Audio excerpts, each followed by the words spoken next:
Yet we must do good. The desire to do good is the highest motive power we have.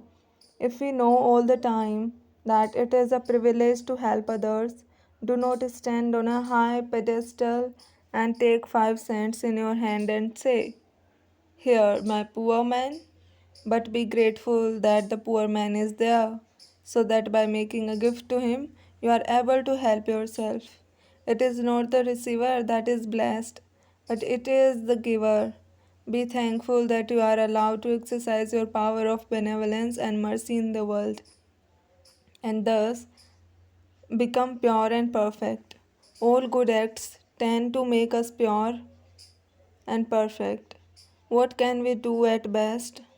Build a hospital, make roads, or erect charity asylums. We may organize a charity and collect 2 or 3 millions of dollars. Build a hospital with 1 million. With the second, give balls and drink champagne. And of the third, let the officers steal half and leave the rest finally to reach the poor. But what are all these? One might event in 5 minutes can break all your buildings up. What shall we do then? One volcanic eruption may sweep away all our roads and hospitals and cities and buildings. Let us give up all this foolish talk of doing good to the world.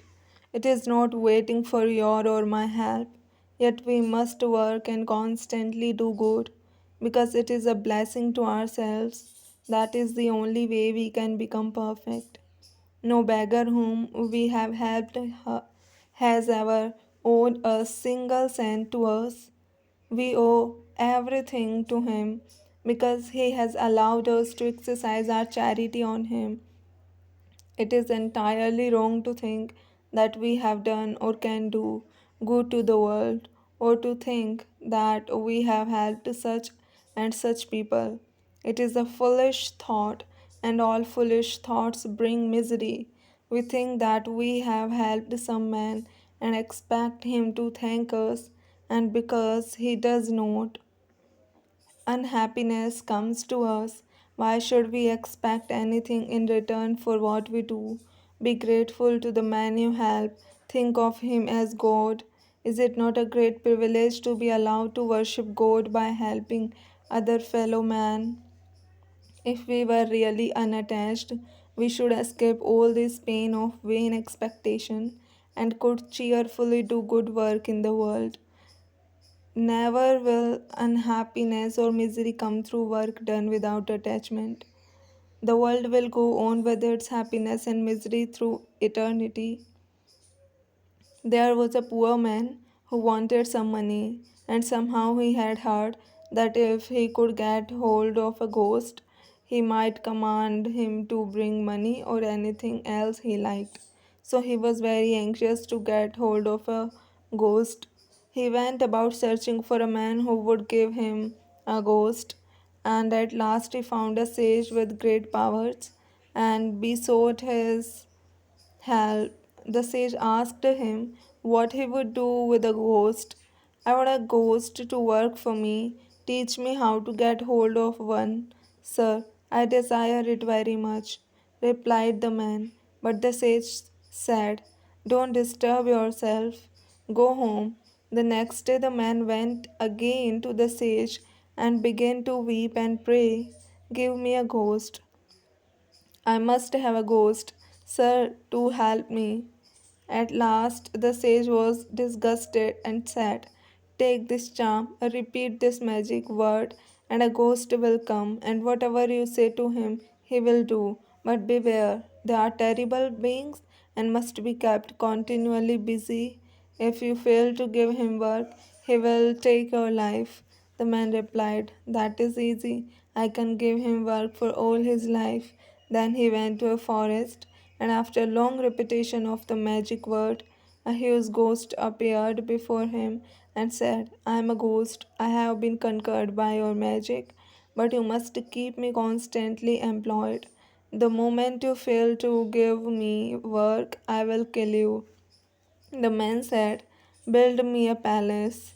And the ghost said, It is done. The palace is built. Bring me money, said the man. Here is your money, said the ghost. Cut this forest down and build a city in its place. That is done, said the ghost. Anything more? Now the man began to be frightened and thought he could give him nothing more to do. He did everything in a trice. The ghost said, Give me something to do, or I will eat you up.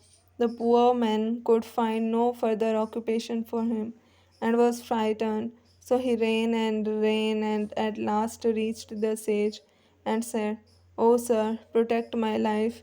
The sage asked him what the matter was, and the man replied, I have nothing to give the ghost to do. Everything I tell him to do, he does in a moment, and he threatens to eat me up if I do not give him work. Just then the ghost arrived, saying, I'll eat you up, and he would have swallowed the man. The man began to shake and begged the sage to save his life. The sage said, I'll find you a way out. Look at the dog with a curly tail. Draw your sword quickly and cut the tail off and give it to the ghost to strengthen out. The man cut off the dog's tail and gave it to the ghost, saying, Strengthen that out for me. The ghost took it and slowly and carefully strengthened it out, but as soon as he let it go, it instantly curled up again. Once more he laboriously strengthened it out, only to find it again curled up as soon as he attempted to let go of it. Again he patiently strengthened it out, but as soon as he let it go, it curled up again. So he went on for days and days until he was exhausted and said, I was never in such trouble before in my life.